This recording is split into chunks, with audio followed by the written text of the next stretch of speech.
Okay, सो हम लोग पढ़ने जा रहे हैं periodic properties.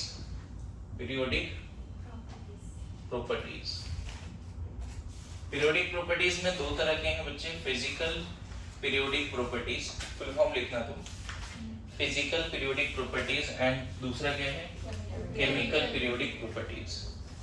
Physical periodic properties में जो पहला है वो है स्क्रीनिंग और सिल्डिंग इफेक्ट, ठीक है। दूसरा है न्यूक्लियर इफेक्टिव चार्ज या effective nuclear charge, nuclear effective charge या न्यूक्लियर इफेक्टिव न्यूक्लियर चार्ज भी बोल सकते हो, है ना। इसको जेड इफेक्टिव से बात करते हैं, इसको सिग्मा से डिनोट करते हैं। तीसरा है फिजिकल पीरियोडिक प्रॉपर्टीज में एटॉमिक एंड आयनिक साइज। चौथा है आयोनाइजेशन एनर्जी, जिसको आयोनाइजेशन पोटेंशियल भी बोलते हैं।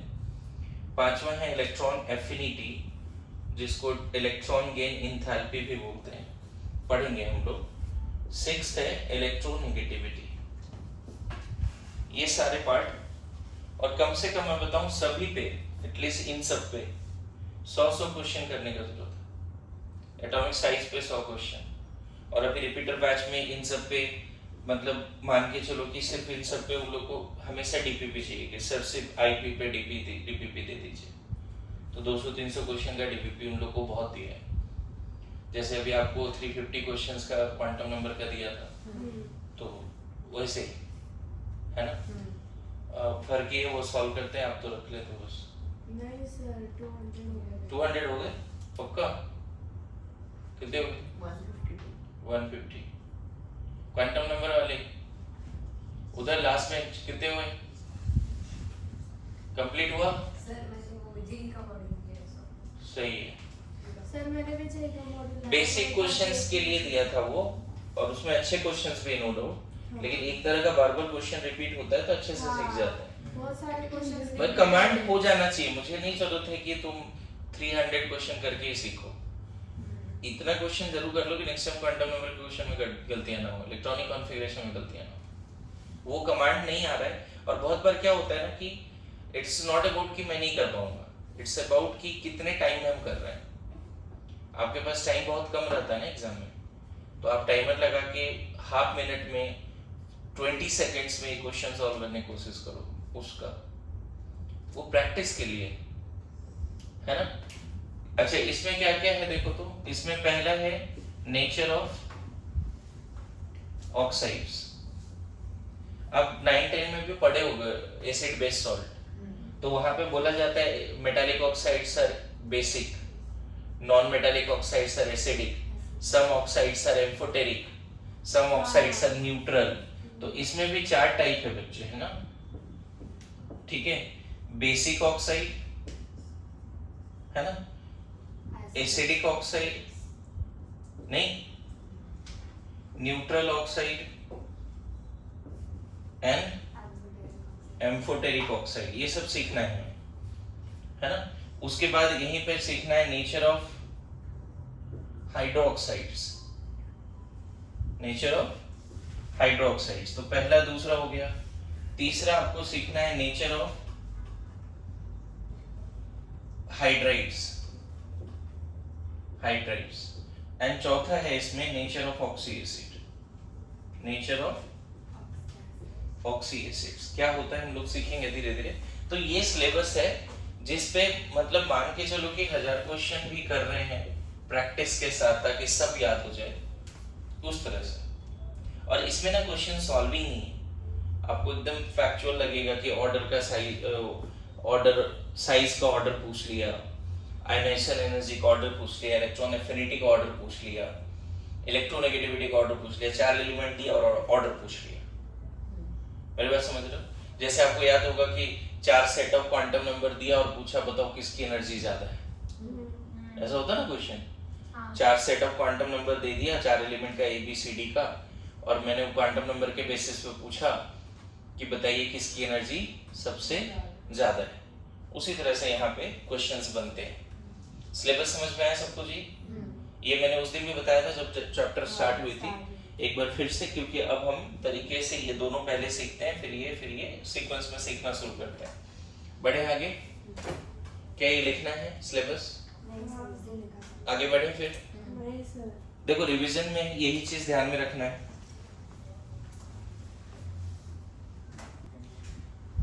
Okay, screening effect and setting effect ये दोनों साथ में पढ़ेंगे, मतलब ये दोनों सेम ही है, ये दोनों साथ में पढ़ेंगे। ओए इधर इधर, screening effect and nuclear effective charge ये दोनों साथ में पढ़ने वाले हैं, ठीक है? शुरू करें।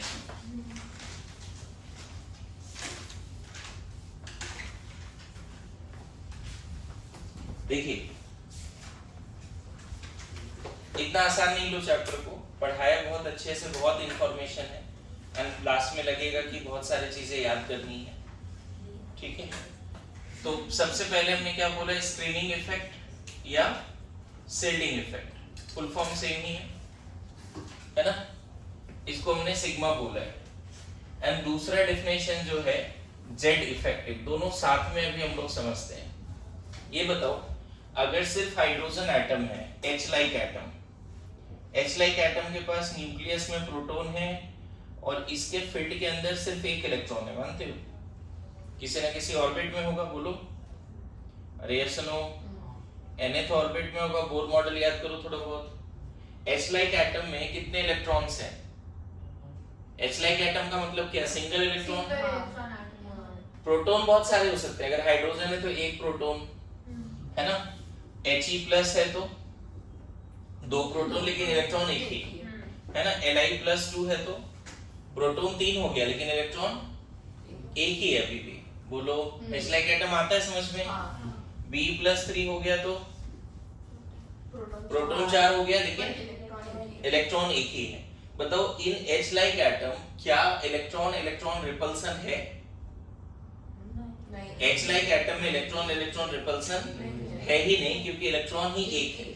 मेन यहाँ पे क्या है, अट्रैक्शन। मेन अट्रैक्शन क्या है यहाँ पे, अट्रैक्शन।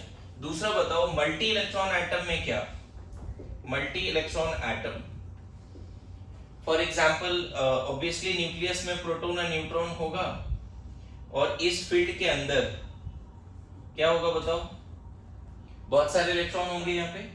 जैसे एग्जांपल मान लो सोडियम ही ले लेते हैं, 1123, तो इलेक्ट्रॉन 11, प्रोटॉन 11, न्यूट्रॉन 12। सीखा है कभी ऐसा लिखना?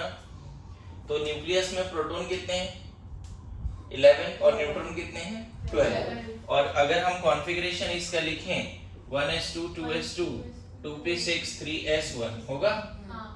तो फर्स्ट ऑर्बिट में 2 इलेक्ट्रॉन, सेकंड में 8 इलेक्ट्रॉन एंड थर्ड ऑर्बिट में 1 इलेक्ट्रॉन, जो ऑब्वियसली किसी ना किसी ऑर्बिटल में है। मैं इसे सर्कल के हिसाब से दिखा देता हूँ, उतना बैलून लाइक स्ट्रक्चर नहीं दिखाता, समझ गए? ये 1s में है, ये 2s और 2p में है, स्फेरिकल एंड डम्बेल, और ये 3s में है। इतना समझ में आ रहा है? खैर ये बताओ मल्टी इलेक्ट्रॉन एटम में कितने फोर्स हैं? क्या हम बोलेंगे all electrons are attracted by nucleus? जैसे यहाँ भी था कि the single electron is attracted by nucleus, लेकिन यहाँ पे इलेक्ट्रॉन इलेक्ट्रॉन रिपल्सन नहीं था, यहाँ पे एक नया फोर्स आया। क्या है वो? Repulsion. All electron will repel each other also. All electron attracted by nucleus, whereas all electrons will repel each other. अरे yes or no? Overall force attractive है, तभी जाके ये 11 इलेक्ट्रॉन इस फील्ड के अंदर है। मेरी बात समझ? नेट फोर्स क्या अट्रैक्टिव है रिपल्सिव है?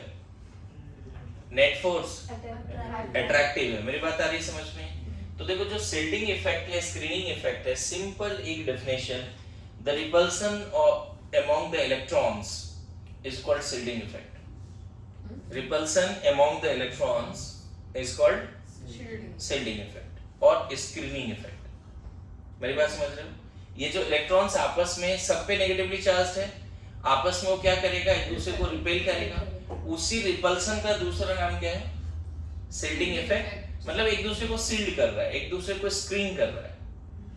मेरी बात आ रही है समझ में? The repulsion of electrons in multi electron atom is called shielding effect. Good to go. Repulsion of electrons in multi-electron atom is called shielding effect. बोलो. अच्छा, especially as we all know that in any chemical reaction only valence electron is going to take part. क्या सबको पता है? क्या sodium का ये 10 electron participate करता है या सिर्फ ये वाली? लास्ट वाली. Good to go. Since valence electron is our subject of interest, क्योंकि valence electron is going to participate in the chemical reaction. Good to go. Now tell me, this valence electron will be attracted by nucleus, as all electrons are attracted by nucleus. So valence electron is also attracted by nucleus, as well as this valence electron is repelled by inner electrons. Yes or no? तो ज्यादा अच्छा बोलना ये होता है कि repulsion of inner electron to the valence electron is called shielding effect. Why? क्योंकि valence electron हमारा subject of interest है. मेरी बात समझो. केमिकल रिएक्शन में कौन पार्टिसिपेट करेगा? Valence electron. तो वैलेंस इलेक्ट्रॉन किस तरह का फोर्स एक्सपीरियंस कर रहा है वो हमें समझना ज्यादा जरूरी है, रेदर देन कि इनर इलेक्ट्रॉन क्या कर रहा है. इनर इलेक्ट्रॉन अट्रैक्शन भी फील कर रहा है, रिपल्सन भी फील कर रहा है आपस में, लेकिन हमें उससे ज्यादा मतलब, हम इनर इलेक्ट्रॉन पे ना ही अट्रैक्शन देखने जा रहे हैं ना ही रिपल्सन देखने जा रहे हैं. हमें पता है कि इनर इलेक्ट्रॉन ज्यादा अट्रैक्शन भी फील कर रहा है और रिपल्सन भी है ही, लेकिन नेट फोर्स तो ज्यादा ही होगा अट्रैक्टिव, तभी तो वो न्यूक्लियस के पास है. But we are interested about valence electron. तो the valence electron is attracted by protons which is present in the nucleus, whereas this electron will repel by inner electrons. The repulsion of inner electron to the valence electron is generally, more suitably is known as shielding or screening effect. That means this inner electron will behave as a screen which is going to shield the valence electron. मेरी बात आ रही समझ में? Inner electron एक screen या shield के तरह काम करता है वैलेंस इलेक्ट्रॉन के लिए. मेरी बात आ रही समझ में? बोलो. अरे ये एक तरह से न्यूक्लियस को कवर कर रखा है ना इनर इलेक्ट्रॉन, मतलब उसको अट्रैक्शन फील ही नहीं हो रहा उतना. लास्ट वैलेंस इलेक्ट्रॉन को कब अट्रैक्शन फील होगा? नो डाउट होगा तो नेट अट्रैक्शन ही. अट्रैक्शन के टर्म्स में शील्ड कर दिया. मेरे पास समझ लो, स्क्रीन बना दिया, मतलब न्यूक्लियस उसको ज्यादा अट्रैक्ट ना कर सके उसके हिसाब से स्क्रीन बना दिया. Getting my point? And that's why it is called screening effect और shielding effect. Good to go. Again repeating, in multi electron atom, लिखना शुरू करो. चलो. In multi electron atom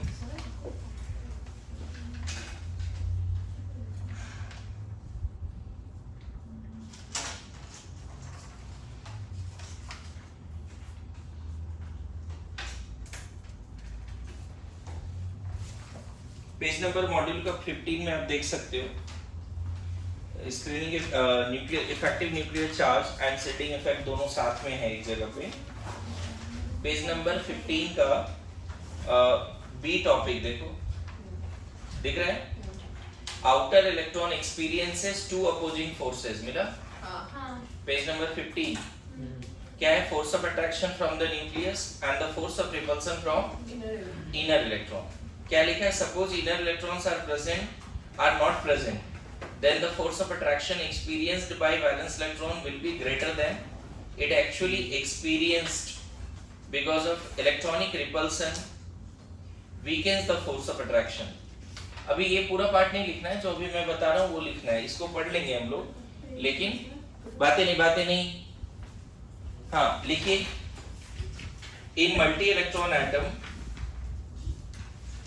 in multi-electron atom valence electron is attracted by nucleus. Valence electron is attracted by nucleus. In multi-electron atom valence electron is attracted by nucleus. Bracket में लिखो. In fact all electrons are attracted by nucleus.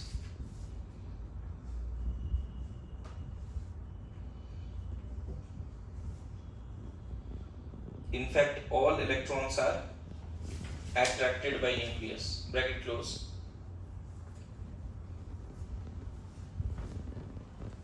है ना? In fact, all electrons are attracted by nucleus. Bracket close. हमारे subject of interest क्या है बच्चे? Valence electron. इसीलिए हम बार बार बात किस पे करेंगे? Valence electron. In multi electron atom valence electron is attracted by nucleus whereas repelled by the inner electrons. आगे ब्रैकेट क्लोज करके, है ना? whereas repelled by the inner electrons, whereas repelled by the inner electrons, है ना? whereas repelled by the inner electrons. Full stop. The repulsion of valence electron, repulsion experienced by valence electron, the repulsion experienced by valence electron because of the inner electron, the repulsion experienced by electrostatic repulsion, यहाँ बात हो रहा है electrostatic repulsion, है ना? The repulsion experienced by the valence electron by the inner electron, the repulsion experienced by the valence electron, है ना? experienced by the experience valence electron हाँ. by the inner electron. दो बार बाय बाय हो गया ना? हाँ. गलत ही है, चलो कोई नहीं. repulsion experienced by valence electron from the inner electrons is called shielding effect. The repulsion experienced by the valence electron from inner electrons is known as shielding effect or screening effect. ठीक है? बोलो. In short, can we say that inner electron will behave as a screen or shield, and because of that, the valence electron is not going to experience actual nuclear charge. बोलो. ये बात लिख सकते हैं कि नहीं? बोलो. क्या बोल रहा हूँ पहले समझ लो ना, लिख तो लेंगे ही. मैं क्या बोल रहा हूँ? In fact, inner electron behave as a screen or shield, and because of that, the valence electron is not going to experience actual nuclear charge. इस वैलेंस इलेक्ट्रॉन को ऐसा लग ही नहीं रहा है कि उसको 11 प्रोटॉन अट्रैक्ट कर रहा है. ये बात आ रही है समझ में? क्या सच में इस वैलेंस इलेक्ट्रॉन को ऐसा लग रहा होगा कि उसको 11 प्रोटॉन अट्रैक्ट कर रहा है? नहीं. क्योंकि उसको पैरेलली रिपल्सन भी फील करना पड़ रहा है. मेरी बात आ रही है समझ में? बोलो. तो लिख लो. In fact inner electrons behave as a shield or screen. In fact, inner electron behave as a shield or screen. In fact, inner electron behave as a shield or क्या screen. Because of that, valence electron is not going to experience actual number of proton present in the nucleus. Because of that, valence electron is not going to experience actual number of proton present in the nucleus. थोड़ा fast लिखेंगे. Because of that, valence electron, है ना? Because of that, valence electron is not going to experience the actual number of proton present in the nucleus. बोलो समझ में आ रहा है? अरे यस नो? पक्की बात? देखिए यहाँ पे ऐसे मान लो कि इन दोनों के बीच में, अभी इधर फोकस करना है. मान लेते हैं न्यूक्लियस और इलेक्ट्रॉन के बीच में 100 न्यूटन का अट्रैक्शन है. लेकिन ये अट्रैक्शन किसके वजह से? ध्यान रखना, 11 प्रोटॉन और 1 इलेक्ट्रॉन के बीच का अट्रैक्शन है. लेकिन एट द सेम टाइम ये सारे इलेक्ट्रॉन और इसके बीच में मान लेते हैं 90 न्यूटन का रिपल्सन भी. ये कौन सा फोर्स था बच्चे? Attractive force. और ये कौन सा फोर्स है? Inner electron and valence electron के बीच में क्या है? रिपल्सिव फोर्स है. देखो अभी भी what is the net force on the valence electron? Is it attractive और repulsive? Still it is still attractive. बोलो, हाँ। है ना? तुम्हें दिख रहा है बोर्ड? हाँ, बोर्ड पे ध्यान रखो।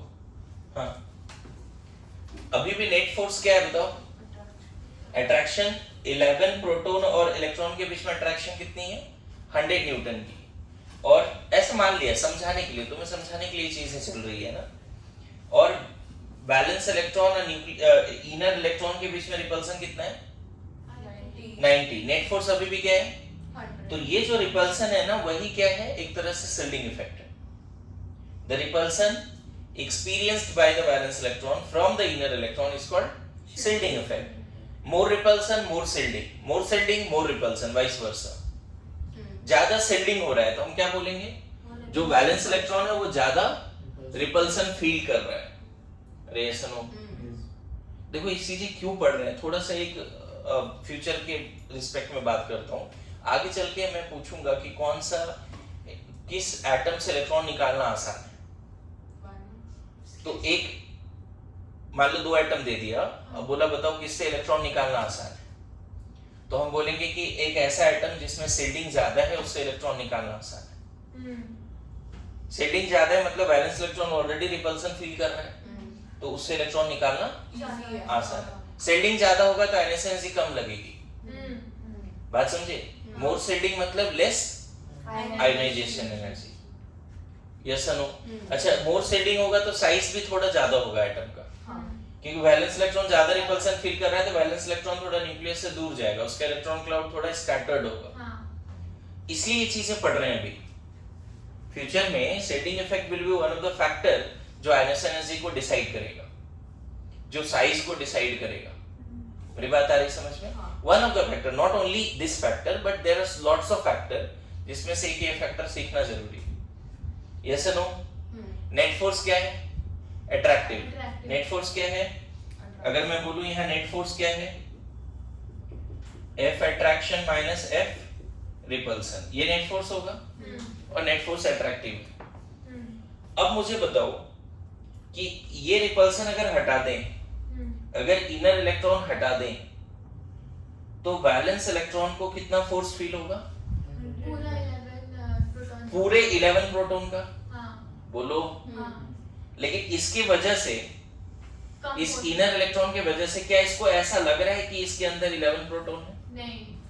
मेरे पास समझना फिर से, यहीं पे एकदम अटेंशन, तुरंत क्रॉस क्वेश्चन करना मेरे से। जेड इफेक्टिव कनेक्ट करने जा रहा हूं, बात समझना। मुझे बताओ अट्रैक्शन जो 100 न्यूटन है वो क्यों है? बिटवीन किसके बीच में है? 11 प्रोटॉन और एक इलेक्ट्रॉन के बीच में है। ये 100 न्यूटन है, ऐसा माना हमने। और इनर इलेक्ट्रॉन और वैलेंस इलेक्ट्रॉन के बीच 90 न्यूटन का रिपल्सन भी है। मेरी बात समझ रहे हो? अगर इनर इलेक्ट्रॉन हटा दें तो तुरंत वैलेंस इलेक्ट्रॉन न्यूक्लियस के बीच में कितना फोर्स होगा? 100 न्यूटन होगा। होगा ना? लेकिन इस इनर इलेक्ट्रॉन के वजह से क्या वैलेंस इलेक्ट्रॉन को ऐसा लग रहा है कि 11 प्रोटॉन खींच रहा है उसको? नहीं, उसको सिर्फ 10-10 न्यू फोर्स लग रहा है। मेरी बात समझ रहे हो? 10 लग रहा है ना बस। मेरी बात समझ रहे हो? फिर से ध्यान देना। इस इनर इलेक्ट्रॉन के वजह से क्या वैलेंस इलेक्ट्रॉन 11 प्रोटॉन को फील कर रहा है? नहीं। या 10 प्रोटॉन को फील कर रहा है, 5 को कर रहा है, 2 को कर रहा है, 1 को कर रहा है? मान लो ऐसा ऑप्शन है, कितने प्रोटॉन को वो फील कर रहा होगा?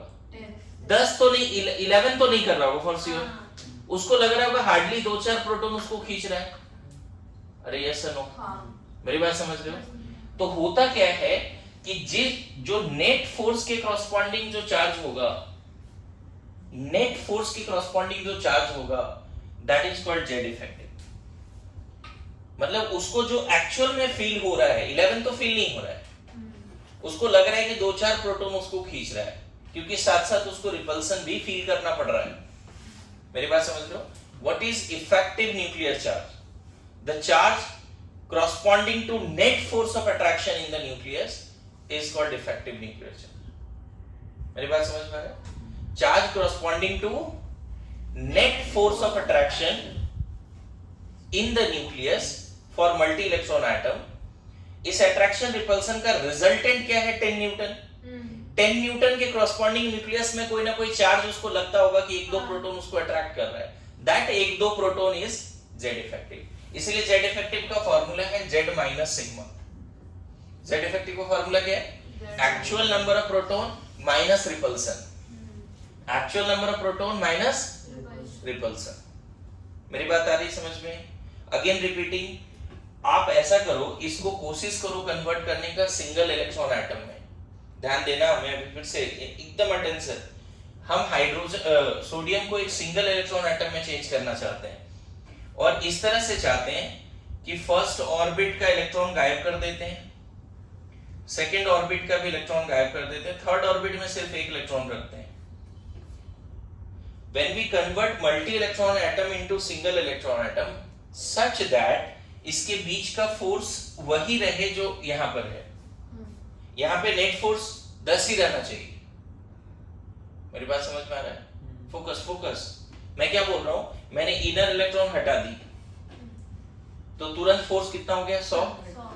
लेकिन हम चाहते हैं यहाँ पे जो रिजल्टेंट फोर्स है, जो नेट फोर्स है, वो यहाँ पे रहे। मतलब यहाँ नेट फोर्स कितना है? 10। तो 10 ही रहे यहाँ पे। अगर यहाँ पे 10 ही रहे तो न्यूक्लियस में क्या हम 11 प्रोटॉन रखेंगे? नहीं, कम करना। अगर न्यूक्लियस में हम 11 प्रोटॉन रखेंगे तब तो फोर्स 100 हो जाएगा। When we convert multi-electron atom into single electron atom such that net force remains same, in that case we have to decrease the nuclear charge, Z से Z effective करना पड़ेगा। यहाँ पे Z प्रोटॉन है और यहाँ कितना है? Z इफेक्टिव प्रोटॉन है। फिर से बोल रहा हूँ, यहाँ नेट फोर्स कितना चाहिए हमें? 10 ही चाहिए। When we convert multi-electron atom into single electron atom such that net force remains same, मतलब आपने इनर इलेक्ट्रॉन जैसे ही हटाया तो उसको 100 न्यूटन का फोर्स फील हो रहा है, लेकिन मैं चाहता हूं कि जो मल्टी इलेक्ट्रॉन एटम में जो इसके पास नेट फोर्स था वही सिंगल इलेक्ट्रॉन एटम में भी वही उसको फील हो। ये कैसे पॉसिबल होगा? इसका चार्ज तो कम नहीं कर सकते, इलेक्ट्रॉन तो सबसे छोटा चार्ज है। चार्ज किसका कम करना पड़ेगा? मेरी बात समझ रहे हो? बोलो। सो जो चार्ज नेट फोर्स के कॉरस्पॉन्डिंग न्यूक्लियस में जो चार्ज होगा that is called Z effective. इसको ऐसे लिख सकते हैं, देखो, कि Z effective into e into charge in electron. देख रहे हो, Z effective into e, this is charge in nucleus. ये जेड इफेक्टिव इंटू ई क्या है? Charge in nucleus by R square. यहां कितना लिखना पड़ेगा पता है? कि 11e into e bye R square. कैसे लिख दिया? नेट फोर्स 11 प्रोटॉन और एक इलेक्ट्रॉन के बीच का, Q1 Q2 Q1 Q2 minus repulsion निकालना थोड़ा इस तरह से पॉसिबल नहीं है। तो देखो क्या दिख रहा है आपको, नेट फोर्स के कॉरस्पॉन्डिंग न्यूक्लियस में एक चार्ज है, that is called Z effective. मेरी बात समझ में आ रहा है? बोलो, क्लियर है? सिंपल ऐसे सोचो कि कुछ अट्रैक्शन है, कुछ रिपल्सन है। नेट अट्रैक्टिव ही है। एक्चुअल में क्या बैलेंस इलेक्ट्रॉन 11 प्रोटॉन को फील कर रहा है बिकॉज ऑफ द रिपल्सन? नहीं फील कर रहा है। तो जो वो फील कर रहा है वही तो जेड इफेक्टिव है। जितने प्रोटॉन को वो फील कर पा रहा है रिजल्टेंट के वजह से, दैट इज जेड इफेक्टिव। मेरी बात आ रही समझ में? अभी भी नहीं? समझ गया सर। ठीक है, लिखो।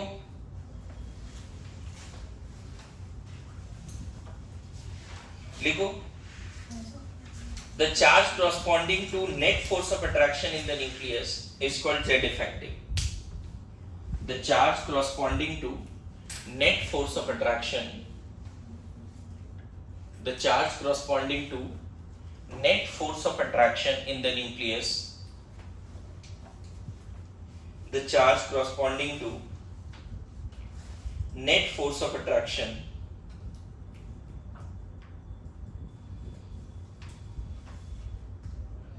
the charge corresponding to net force of attraction in the nucleus for multi-electron atom is called Z effective.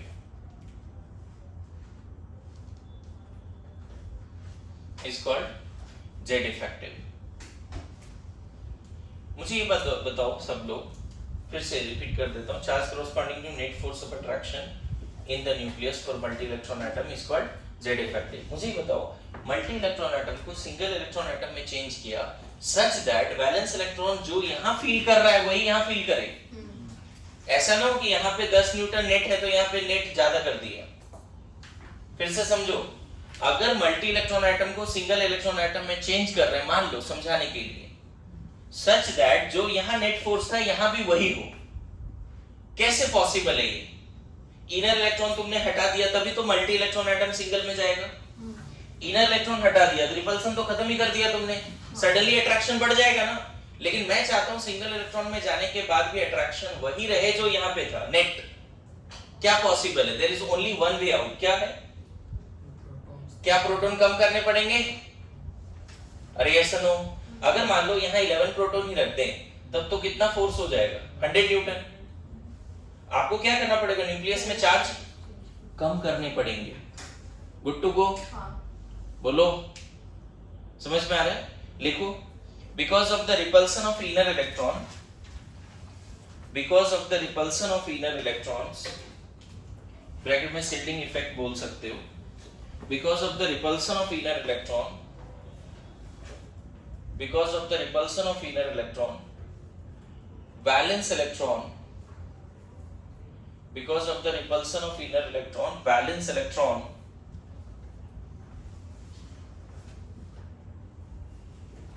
is not going to experience actual number of proton present in the nucleus of that atom. Because of the repulsion of inner electron, valence electron is not going to experience actual number of protons present in the nucleus of that atom. Okay? Sir एक बार Z effective फिर से। हाँ हाँ बता रहा हूँ। अभी जो लिखा रहा हूँ ना उसको 2-3 बार पढ़ोगे आएगा समझ में। ठीक है? अभी क्या बोला कि इनर इलेक्ट्रॉन के रिपल्सन की वजह से वैलेंस इलेक्ट्रॉन को क्या 11 प्रोटॉन फील होगा? क्या उसको 11 प्रोटॉन अट्रैक्ट कर रहा है ये फील होगा? उसको लगेगा 2-4 प्रोटॉन उसको अट्रैक्ट कर रहा है, वही 2-4 प्रोटॉन जो उसको फील हो रहा है, दैट इज जेड इफेक्टिव। इतना सिंपल है। मेरी बात समझ में आ रहा है?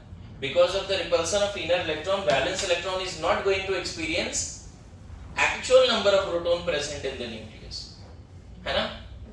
Valence electron is going to experience, valence electron को ऐसा लगेगा कि उसको 2-4 प्रोटॉन अट्रैक्ट कर रहा है, that's all, 11 नहीं कर रहा है। फिर से वही बोल रहा हूँ, the charge corresponding to net force of attraction is Z effective।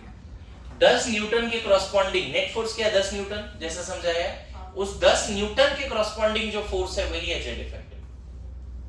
मेरी बात समझ में आ रहा है? अभी भी नहीं समझ पा रहे तुम लोग? समझा। देखो, जितना भी कॉम्प्लिकेट कर दो, अल्टीमेटली ये है कि वैलेंस इलेक्ट्रॉन को ऐसा नहीं लग रहा है कि 11 प्रोटॉन उसको अट्रैक्ट कर रहा है सोडियम के केस में, चलेगा? उसको ऐसा लग रहा है, उसको क्या लग रहा है ऐसा? कि कुछ ही प्रोटॉन से अटैक करे क्योंकि उसको शील्ड किया गया है। उसको शेड किया गया, तो वो इफेक्ट इज Z। जो वो फील कर रहा है एक्चुअल में, दैट इज जेड इफेक्टिव। और इसीलिए देखो जेड इफेक्टिव का फार्मूला क्या है? Z minus sigma, Z minus sigma. बोलो, मॉड्यूल देख के आप ये वाला लाइन लिख सकते हो, यहाँ पे जो लिखा है, suppose inner electrons are not present there, then the force of attraction experienced by valence electron must be greater than it actually experienced। होगा? अगर ये हटा दें, अभी नेट फोर्स कितना फील कर रहा है? 10, लेकिन इसको हटा दे तो कितना फील करेगा? 100। अरे सुनो, इसको हटा दिया और कोई चेंज नहीं किया, बस इनर इलेक्ट्रॉन हटा दिया, कितना फील करेगा? 100। नेट फोर्स कितना है? 10। जैसे इनर इलेक्ट्रॉन हटाया उसने कितना फील करना शुरू कर दिया? 100। लेकिन मैं चाहता हूं कि इनर इलेक्ट्रॉन हटाने के साथ साथ वो जो नेट फील कर रहा था वही फील करे, यहाँ पे नेट फोर्स चेंज ना हो। तो हमें क्या करना पड़ेगा? न्यूक्लियस में चार्ज कम करने पड़े, कम करके जहां पहुंच गए वही तुम्हारा जेड इफेक्टिव है। बोलो, ठीक है? ये पॉइंट लिख लो यहाँ पे, मैं एक बार पढ़ देता हूं। Suppose inner electrons are not present, then the force of attraction experienced by valence electron must be greater than it actually experienced because the electronic repulsion weakens the force of attraction. yes or no? ये repulsion की वजह से attractive force 100 से घट के कितना हो गया, 10 हो गया. इनर इलेक्ट्रॉन के रिपल्सन की वजह से अट्रैक्टिव फोर्स 100 से घट के कितना हो गया है, 10 हो गया है. दिस रिड्यूस न्यूक्लियर चार्ज और nuclear charge actually experienced by electron is termed as Z effective. Exact यही पॉइंट पूरा लिख लो. और ये वैल्यूज भी, Z effective equal to Z minus sigma. Z क्या इफेक्टिव न्यूक्लियर चार्ज है, जेड एटॉमिक नंबर है, जेड इफेक्टिव तो पता है. सिग्मा यहाँ क्या है, स्क्रीनिंग और सेंडिंग कांस्टेंट, जिसका एक और नाम है स्लेटर्स कांस्टेंट. लिखिए जल्दी से ये पूरा पैराग्राफ क्विक. हाँ ये पैराग्राफ लिख दीजिए अच्छे से. और जो बोर्ड पे लिखा है वो भी लिखना है. भी लगातार मैंने भी 30 मिनट बोला है फिर भी नहीं सीख पा रहे हैं. हाँ मतलब सारे ये 10 इलेक्ट्रॉन का पूरा क्यूमुलेटिव रिपल्सन ऐसा मान लिया 90. तो वो उस पे लग रहा है ना, इस पे, हाँ. न्यूक्लियस पे नहीं लग रहा है. नहीं न्यूक्लियस तो इन सबको अट्रैक्ट ही कर रहा है. Repulsive- न्यूक्लियस कहाँ रिपेल करता है किसी को, repulsive force जो है वो इलेक्ट्रॉन में लग रहा है ना, सारे इलेक्ट्रॉन पे आपस में. लेकिन मैं बोल रहा हूँ कि इनर इलेक्ट्रॉन, ये पूरे के पूरे 10 इलेक्ट्रॉन की वजह से वैलेंस इलेक्ट्रॉन को 90 फील हो रहा है. ये कंसर्न है. देखो ये जो अभी एक्सप्लेन करी है ना, ऐसे मैं एक्सप्लेन करता हूँ कभी कभी. ऐसे बोलता हूँ कि सपोज जैसे उसने बोला कि मैं न्यूक्लियस हूँ, है ना, और इधर ये सारे बच्चे इनर इलेक्ट्रॉन हैं और लास्ट में जो बच्चे बैठे हैं उधर मान लो वैलेंस इलेक्ट्रॉन है. ऐसे वाली बात ये करते हैं इस तरह से एक्सप्लेन. क्योंकि क्लास ऐसा नहीं था तो नहीं बोला ये चीजें. एक कोई लास्ट में एक बच्चा बैठा है, मान लो वैलेंस इलेक्ट्रॉन है, मैं न्यूक्लियस हूँ, और बीच में जितने बच्चे हैं वो क्या है, इनर इलेक्ट्रॉन्स, है ना. तो अब क्या है कि मेरे और वैलेंस इलेक्ट्रॉन के बीच में 100 न्यूटन का फोर्स है, attractive force. And inner electron valence electron को 90 न्यूटन से रिपेल कर रहा है. तो एक तरह से what is the net force of attraction experience by valence electron, 10. बोलो. अब मैं क्या किया, बीच से इनर इलेक्ट्रॉन हटा दिया तो तुरंत 100 फील हो रहा है. लेकिन मैं चाहता हूं कि इनर इलेक्ट्रॉन हटा दें, उसके बावजूद भी वैलेंस इलेक्ट्रॉन को वही फील हो जो मल्टी इलेक्ट्रॉन के केस में फील हो रहा था. मतलब नेट फोर्स जो उसको मल्टी इलेक्ट्रॉन इनर इलेक्ट्रॉन के प्रेजेंस में रिपल्सन अट्रैक्शन की वजह से जो नेट फोर्स वैलेंस इलेक्ट्रॉन को फील हो रहा था, वही उसको फील हो जब इनर इलेक्ट्रॉन हटा दें. ऐसा कब पॉसिबल है, जब न्यूक्लियस का चार्ज 11 से घट के कम हो जाए. अगर मेरा चार्ज 11 ही रहेगा तो फिर 100 पे जाएंगे ना. इसलिए मैंने दूसरा पॉइंट क्या बोला, the charge corresponding to net force of attraction in the nucleus is called Z effect. The charge corresponding to net force of attraction. अच्छा इसमें ना साइंटिस्ट जो इन्वॉल्व है that was Slaters, है ना, जिसने ये सारे कैलकुलेशंस किए. ओके किसने किए ये सारे कैलकुलेशंस, स्लेटर्स ने. देखो जो बोर्ड पे लिखा था वो तो लिखना ही था, एट द सेम टाइम जो अभी मॉड्यूल में लिखा हुआ है वो भी मैंने बोला था, है ना, लिखने के लिए. अब मैं यहाँ पे बता रहा हूँ आपको, ये जो नोट्स है ना पेज, 2 पीडीएफ बोला था पढ़ने के लिए. एक पीडीएफ 39 पेज का था और एक 29 पेज का था. तो वो 29 पेज में लास्ट में 5 पेज में यही जेड इफेक्टिव है. अच्छा इसका कैलकुलेशन सिलेबस में नहीं है, इसलिए कैलकुलेशन करने का जरूरत नहीं है. समझ गए, कैलकुलेशन करने का जरूरत नहीं है. अभी डायरेक्टली मैं यहाँ पे क्या बताने जा रहा हूँ, trend of Z effective, periodic trend of Z effective and sigma, कि क्या होता है along the period and down the group. तो सबसे पहले मैं बात करता हूँ इन पीरियड. इन पीरियड जैसे मान लो पीरियड 2 में कौन कौन है, lithium, beryllium, boron, carbon, nitrogen, oxygen, fluorine, neon है. कैलकुलेशन शोज दैट, अच्छा इन सब का एटॉमिक नंबर कितना है बच्चे, 3 4 5 6 7 8 9 10. एटॉमिक नंबर मतलब number of proton in the nucleus. इन सब का जो शिल्डिंग है, मतलब अट्रैक्शन रिपल्सन, यहाँ पे क्या कैसा सिचुएशन है बताओ. लिथियम के केस में, लिथियम के केस में कैसा सिचुएशन, 3 प्रोटॉन है फर्स्ट ऑर्बिट में 2 इलेक्ट्रॉन है, सेकंड ऑर्बिट में 1 इलेक्ट्रॉन। बोलो ये सिचुएशन है लिथियम का? तो नहीं लगता valence electron is attracted bye 3 proton, whereas valence electron is repelled by 2 electron. तो इस पे जो नेट फोर्स होगा उसके करस्पॉन्डिंग क्या वैलेंस इलेक्ट्रॉन को ऐसा लग रहा है कि 3 प्रोटॉन उसको अट्रैक्ट कर रहा है? क्या अगर इनर इलेक्ट्रॉन हटा देंगे such that net force remain same, तो हमें क्या कम करना पड़ेगा? Nuclear charge. बोलो। तो ये स्लेटर्स का पूरा रिसर्च है जिसमें उसने कैलकुलेशन करके दिखाया, समझाया कि मल्टी इलेक्ट्रॉन एटम में लिथियम में जो वैलेंस इलेक्ट्रॉन है ना, कैलकुलेशन ये बोल रहा है लिथियम के केस में ये शील्डिंग जो है, रिपल्सन जो है 1.3 है, बेरिलियम के केस में 1.95 है ना, बोरोन के केस में सॉरी मैंने थोड़ा सा गलती करा है, इसमें ये नेट सॉल्व करके इतना आएगा। ये जेड इफेक्टिव का वैल्यू लिख दिया, यहाँ जेड इफेक्टिव भी रख देता हूं। तो इसके केस में 1.7 है, इसके केस में 2.05 है, फिर बोरोन के केस में 2.4 है, देन कार्बन के केस में 2.75 है, नाइट्रोजन के केस में 3.1 है एंड 3.9, 4.55 और ये शायद 5.2 होता है।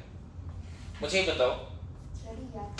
नहीं याद नहीं करना है, बस रिसर्च का पार्ट है, ट्रेंड सीखना है यहाँ पे कि अलोंग द पीरियड क्या हो रहा है। लेफ्ट टू राइट जाएंगे पीरियोडिक टेबल में तो क्या हो रहा है, लेफ्ट टू राइट जा रहा है तो रिपल्सन भी बढ़ रहा है। देखो ये सारा जो सिग्मा है ये रिपल्सन है, स्क्रीनिंग कांस्टेंट है। क्या है ये? Screening constant. देखो इधर से इधर जाने से क्या दिख रहा है? ये बढ़ रहा है, बढ़ रहा है। बोलो। अच्छा जेड इफेक्टिव क्या होगा? इन दोनों को सब्ट्रैक्ट करके बताओ। ये 1.3 आएगा, ये 1.95 आएगा, ये 2.6 सब्ट्रैक्ट करो, 3.25 है ना, बताओ। 3.9 4.1 सब्ट्रैक्ट करो, 4.5 सब्ट्रैक्ट करो, 4.8। अब बताओ, अब देखो यहाँ से थोड़ा क्लैरिटी आ जाएगी। पता है लिथियम को एक्चुअल में ऐसा लग रहा है कि 1.3 प्रोटॉन उसको अट्रैक्ट कर रहा है। बस समझे? बिकॉज इनर इलेक्ट्रॉन जब हटा दिए ना तो लिथियम को क्या फील हो रहा है? उसको क्या 3 प्रोटॉन अट्रैक्ट कर रहा है? नहीं, कितना कर रहा है? 1.3। सच दैट इसकी यहाँ जो फर्स्ट ऑर्बिट था उससे इलेक्ट्रॉन हटा दिया, ये 1 ये 2। मेरी बात समझ में आ रहा है? लिथियम को कितना फील हो रहा है? 1.2 है ना। ये लिथियम का हमने, तो यही जो न्यूक्लियर चार्ज है जो उसको एक्चुअल में फील हो रहा है वो क्या है? Z effective. Now tell me along the period what is the trend of sigma as well as Z effective. दिख रहा है लेफ्ट से राइट में जेड इफेक्टिव भी बढ़ रहा है और सिग्मा भी बढ़ रहा है। मेरी बात समझ में आ रहा है? लेकिन सिग्मा बढ़ना इसका मतलब क्या बता रहा है, इसको थोड़ा और अच्छे से फील करो। जैसे बेरिलियम के पास 4 प्रोटॉन है, यहाँ 2 इलेक्ट्रॉन है और यहाँ पे भी 2 इलेक्ट्रॉन। गौर करना। अब मैं क्या कर रहा हूँ, बेरिलियम से 3 इलेक्ट्रॉन हटा देते हैं। बेरिलियम से कितना इलेक्ट्रॉन हटा रहे हैं? एक वैलेंस शेल का और 2 यहाँ का, सिर्फ 1 इलेक्ट्रॉन रखते हैं। तो पता है इसमें न्यूक्लियर चार्ज कितना हो जाएगा? 1.95। सेकेंड ऑर्बिट खाली है, थर्ड ऑर्बिट में सिर्फ 1 इलेक्ट्रॉन। अब देखो, when lithium is converted to single electron atom, lithium के वैलेंस इलेक्ट्रॉन और न्यूक्लियस के बीच में कितना फोर्स है? 1.3 एंड इलेक्ट्रॉन के बीच में, 1.3 प्रोटॉन एंड इलेक्ट्रॉन के बीच में। बेरिलियम जब कन्वर्ट हुआ तो कितना फोर्स है बताओ? 1.95। बताओ नेट फोर्स क्या लग रहा है, कहाँ ज्यादा है? लिथियम के वैलेंस इलेक्ट्रॉन और न्यूक्लियस के बीच में नेट फोर्स ज्यादा है या बेरिलियम के वैलेंस इलेक्ट्रॉन और न्यूक्लियस के बीच में नेट फोर्स ज्यादा है? ऑब्वियसली दिख रहा है, यहाँ पे ज्यादा प्रोटॉन अट्रैक्ट करता हुआ दिख रहा है।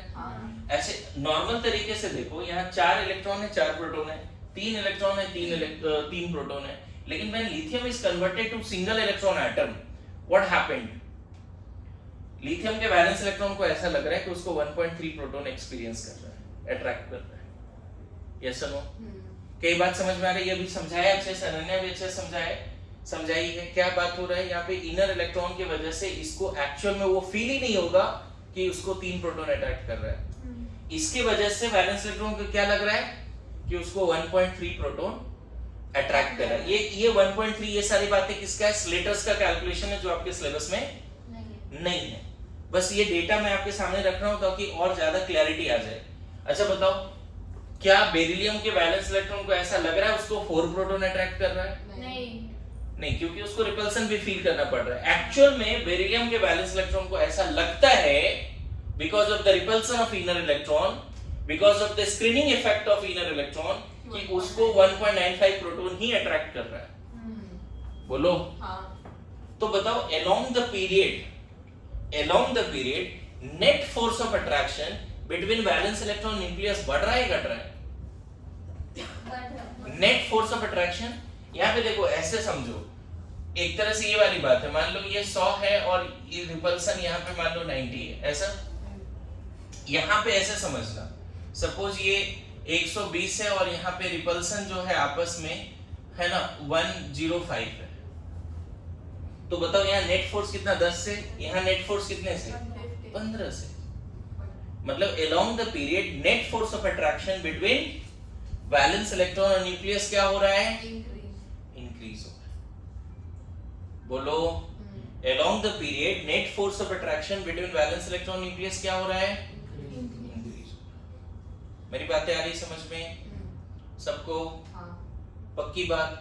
तो यहाँ पे हम क्या बोल रहे हैं? In period sigma increases left to right. बोलो। as well as Z effective also increases left to right। अच्छा, इसके वजह से बताओ नेट अट्रैक्टिव फोर्स क्या हो रहा है? Net attractive